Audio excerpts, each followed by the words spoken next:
What's going on, guys? This is Destiny Heroic, and I'm here today with a new deck profile. This is Dragonic Overlord the Rebirth, fresh off of the presses with set 15. This is a deck that I've been very excited to build, particularly with the reprint of Dragonic Overlord as a break ride. So let's just dive right in. First off, obviously, is the 8 main grade 3s. 4 Overlord Break Rides and 4 Overlord Rebirth. Overlord Break Ride is when you Break Ride him, you attack a rear guard, counterblast 1, discard a Kagero, and stand.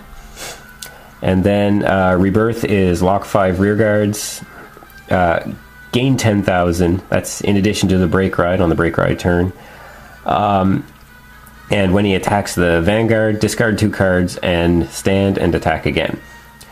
So that's really brutal. That's 3 attacks at 33,000 on the Break Ride turn and 23,000 plus triggers on every turn after that. So that's really good. And obviously, Overlord Rebirth is a cross ride for any card named Dragonic Overlord. That works with both the classic Overlord and this Break Ride version. Obviously, I prefer to go with the Break Ride version. In terms of grade 2s, we've got a pretty basic lineup. 4 Burning Horn Dragons, which is the 12k for Overlord Vanguards, and there are 8. Every Vanguard will be an Overlord once you hit grade 3. 3 Bellicosity Dragons. Any Kagero deck is pretty counterblast heavy, so having 1 or even 2 unflips over the course of a game is very economical. 4 Dragonic Burnout. This is a great card to come out in set 15. Stack an Overlord in your drop zone on the bottom of your deck, and then Soul Blast, and you can retire a rear guard. Now you have to do it in that order. You can't Soul Blast an Overlord and then stack it. So you need ways to put Overlords into your drop zone before you can activate it. And once we look at the grade 1 lineup, you'll see I have plenty of ways to do that. But what's really nice about this is that it's you can retire anything. It's not grade 2 or lower or grade 2 or higher. It's anything that they have on the board. So you can go after your key units and stuff like that. Problem with running 4 is that you can start to have problems after you've used 1 or 2 of them with maintaining a respectable soul size, and you don't want to be soul blasting your Dragonic Overlord and lose your cross ride power. So it's important to maintain your. It's important to use these only when you think you can manage the soul. So on to grade 1s. I always use a few copies of Seal Dragon Kersey in my Kagero decks. I like it over Dragon Monk Gojo because he can stay in attacking position. And usually in opponents, after riding to grade 2, they'll usually have a grade 2 on the board for you to use the ability. So it's very rarely dead. And an important card in this deck is this Eternal Bringer Griffin. You discard a grade 3 and then search for a Dragonic Overlord. So you search for this guy. What you can do, though, is if you already have a copy of it, you can ditch it, load the graveyard for Dragonic Burnout, and then search for a copy. So you're not giving up your grade 3 ride.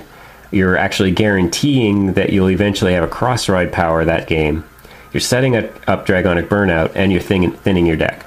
So there are many, many bonuses to playing a full 4 copies of this guy in the deck. And down below, 2 copies of Calamity Tower. I only use 2 because he has a very big soul requirement. And like I said with Dragonic Burnout, you have to manage your soul very well in this type of deck. Sentinels, I'm using 3 No Guards and 1 Quintet Wall. Quintet Wall is just another way to load up extra Overlords in the drop zone for Burnout. For triggers, obviously 4 heals, 8 criticals, and 4 draws. I always use Gatling Claw Dragon because he can blow up starters, and he also increases the soul by 1. If I were to change up this lineup, I would actually probably drop draw triggers for additional critical triggers, because in the late game when you're attacking for giant numbers with Overlord Rebirth, you want to be able to carry critical triggers as often as you can.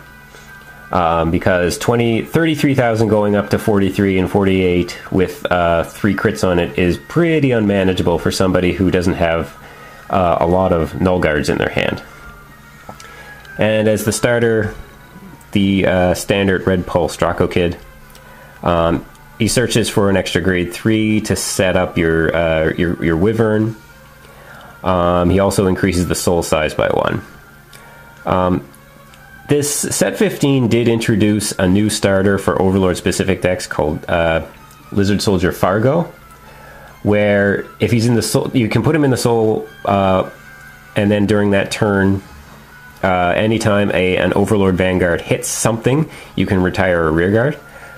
I found that was not entirely useful, because if they're attacking for big numbers and extra criticals, they want to guard a lot, so you don't actually retire usually any more than 1 or 2 rearguards, which isn't really economical. And I like this guy over Fargo because he does put you towards having your cross-ride power. So he lets you search out the extra grade 3s, and then you can stabilize using your Eternal Bringers and such and stuff like that. So that's the deck. I'm very excited about this deck. I'm a big fan of Kagero, I've realized over the last few months. So let me know what you think, if there's any changes you would make or any preferences that you would make, or also link me to your own profiles if you have any on YouTube. I'd like to see other ideas for this deck. So thanks for watching, and peace.